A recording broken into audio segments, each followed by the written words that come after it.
If you're a fan of Don Quijote in Japan, you're gonna love Don Lucky. Yes, dinala nila dito sa Manila yung mga favorite nating Japanese products or items. At itong Don Lucky BF Homes Parañaque is their third branch, I believe.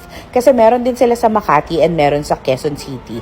And since it's their first day here in BF Homes, marami silang pa-promo. May mga buy one, take one, 50% off, 5% off. So yes, dali-dali kaming nagpunta dito, opening nila. At ayan nga, ang saya-saya namin kasi lahat ng mga gustong chocolates andito, yes. And in fairness, kahit papano, close naman sa price sa Japan. Syempre, medyo a little bit higher kasi nga pinapadala na dito sa Pilipinas, 'di ba? Para makatipid ka na, hindi ka nagagastos ng airfare and so on and so forth.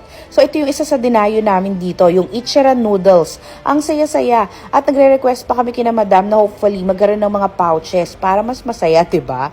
At ayan nga yung mga iba mo pang gustong candies and items, meron din sila.